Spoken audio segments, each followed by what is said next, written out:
இன்று முதல் வழமைக்கு திரும்பும் கல்வி நடவடிக்கைகள். வெளியான தகவல். மருந்துகளுக்கு தட்டுப்பாடா? மக்களுக்கு விடுக்கப்பட்ட விசேட கோரிக்கை. முல்லைத்தீவில் மனைவி உயிரிழந்தமை தொடர்பில் கணவர் வழங்கிய பகீர் வாக்குமூலம். இன்று காலை இடம்பெற்ற கோர விபத்து. 26 பேரின் நிலை கவலைக்கிடம். கொரோனா தொற்றால் அதிகரித்த உயிரிழப்பு. சற்று முன் வெளியான தகவல். அதிகாலையில் முற்றுகையிடப்பட்ட விடுதி. சிக்கிய 33 பெண்கள். யாழ் நாகவிகாரை காணி தொடர்பில் வெடித்தது புதிய சர்ச்சை.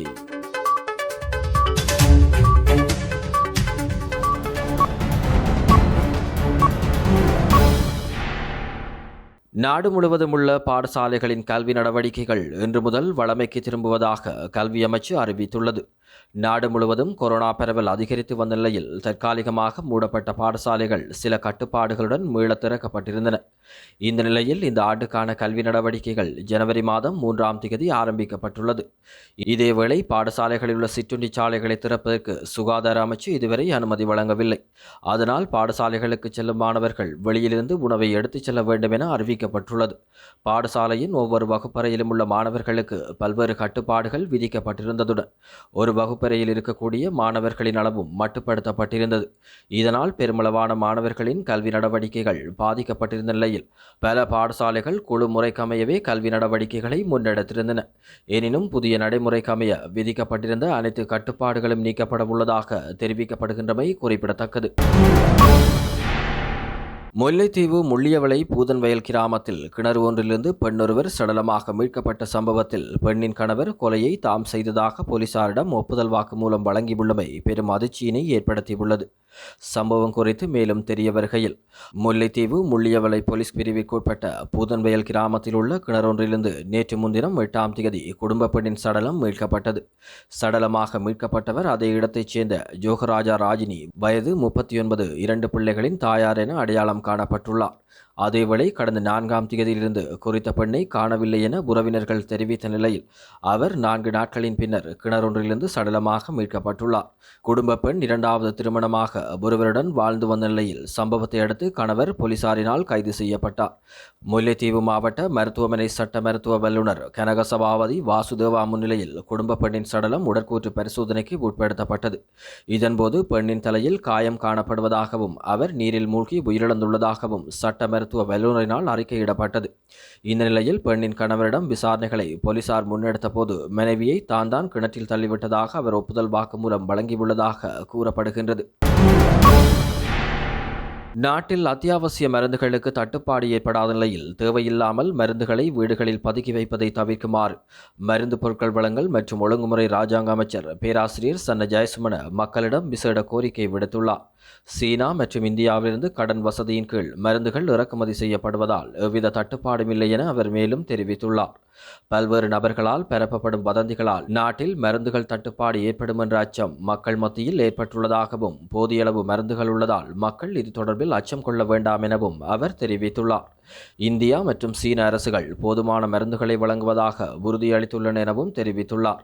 மருந்துகள் தீர்ந்துவிடுமோ என்ற அச்சத்தில் சிலர் 6 முதல் 7 மாதங்களுக்கு தேவையான மருந்துகளை வீட்டில் சேமித்து வைத்துள்ளதாகவும் செயற்கையான மருந்து தட்டுப்பாடு ஏற்படும் அபாயம் ஏற்பட்டுள்ளதாகவும் செய்திகள் வெளியாகியுள்ளதாக சன்ன ஜெயசுமன தெரிவித்துள்ளார்.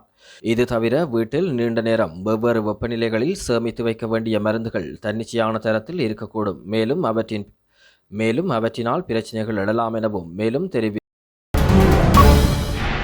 இன்று காலை திருகோணமலை மூதூரில் பேருந்தும் டிப்பர் ரக வாகனமும் மோதி விபத்துக்குள்ளானதில் 26 பேர் காயமடைந்துள்ளனர். சம்பவத்தில் காயமடைந்த அனைவரும் மூதூர் தள வைத்தியசாலையில் அனுமதிக்கப்பட்டுள்ளதாக தகவல்கள் தெரிவிக்கின்றன. அம்பாறையிலிருந்து திருகோணமலை நோக்கி வந்து கொண்டிருந்த தனியாருக்கு சொந்தமான பேருந்தும் மூதூரிலிருந்து சேர்வில நோக்கி சென்று கொண்டிருந்த லொரியும் நேருக்கு நேர் மோதியதில் இவ்விபத்து இடம்பெற்றுள்ளதாக தெரிய வருகின்றது. அதேவேளை இந்த பேருந்தில் அதிகளவில் அரச உத்தியோகத்தர்களே பயணித்ததாக கூறப்படும் நிலையில் இதுவரைக்கும் 26 பேர் காயமடைந்துள்ளதாக போலீசார் தெரிவித்துள்ளனர். இந்த விபத்தில் டிப்பர் வாகனத்தின் சாரதியின் கால்களும் உடைந்துள்ளதாகவும் வைத்தியசாலை பேச்சாளர் ஒருவர் தெரிவித்துள்ளார். மேலும் விபத்து தொடர்பிலான மேலதிக விசாரணைகளை மூதூர் போலீசார் மேற்கொண்டு வருகின்றமை குறிப்பிடத்தக்கது. கோவிட் தொற்று நோய் காரணமாக நாட்டில் நேற்று மேலும் 7 பேர் உயிரிழந்துள்ளனர். இந்த மரணங்களை சுகாதார சேவைகள் பணிப்பாளர் நாயகம் நேற்று உறுதிப்படுத்தியதாக அரசாங்க தகவல் திணைக்களம் வெளியிட்டுள்ள அறிக்கையில் தெரிவிக்கப்பட்டுள்ளது. இன்று வரை நாட்டில் பதிவான கோவிட் இறப்புகளின் எண்ணிக்கை 15,119 உயர்வடைந்துள்ளமை குறிப்பிடத்தக்கது. சுகாதார பாதுகாப்பு நடைமுறைகளை மீறி தனியார் விடுதியொன்றில் இடம்பெற்ற போதை களியாட்டத்தில் கலந்து கொண்டிருந்த 33 பெண்கள் போலீசாரால் கைது செய்யப்பட்டுள்ளதாக கூறப்படுகின்றது. குறித்த சம்பவம் கடவத்தை பகுதியில் உள்ள தனியார் விடுதியில் இடம்பெற்றுள்ளது.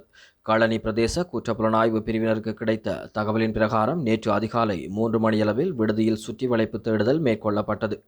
இதன்போது விடுதியில் 33 பெண்கள் இருந்ததாகவும் அவர்கள் அனைவரும் போலீசாரின் காவலில் வைக்கப்பட்டதாகவும் மேலும் தெரிவிக்கப்படுகின்றது.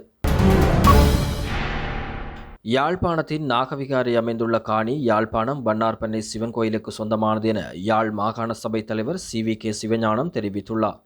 தொடர்ந்தும் கருத்து தெரிவிக்கையில், நாகவிகாரை அமைந்துள்ள காணியில் ஆரம்பத்தில் சிங்கள வைத்தியர் ஒருவர் வசித்து வந்தார். அங்கிருந்து மருத்துவமும் செய்து வந்தார். வழிபாட்டிற்காக அரச மரத்தை நட்டார். அவர் வசிக்கும் நிலம் எங்கள் வண்ணார்பண்ணை சிவன் கோயிலுக்கு சொந்தமானது. நில ஆவணங்களை பார்த்தால் உண்மைகள் தெரியாது. நாகவிகாரை காணி யாழ் மாநகர சபைக்கு சொந்தமானது என சிலர் கூறுகின்றனர். சபாபதி கொடுத்த நிலத்துக்கும் உரிமை கோருகின்றனர். இந்த கருத்துக்கள் அனைத்தும் தவறானவை. அந்த காலத்தில் இந்துக்களுக்கும் பௌத்தர்களுக்கும் இடையே உறவு இருந்தது. அதன் அடிப்படையிலேயே காணி ஒதுக்கீடு செய்யப்பட்டதாக நான் கருதுகின்றேன். எமது நிலமும் தமிழ் பௌத்தர்கள் வாழும் பூமியாகும். ஆனால் நிலத்தின் தோற்றம் என்று பார்த்தால் அது வண்ணார்பண்ணை சிவன் கோயிலுக்கு சொந்தமானது. இதை நான் தெளிவாக அறிவேன். ஆரியகுலத்துக்கு ஆளுநர் எழுதிய கடிதம் அரசியல் சட்டத்தை மீறும் வகையில் தவறானது. ஆரியகுலத்தில் மத பிரச்சனைகள் இல்லை. இது அரசியலமைப்பை மீறும் என மாநகர சபையில் கூட ஆளுநரால் கூற முடியாது எனவும் தெரிவித்துள்ளார்.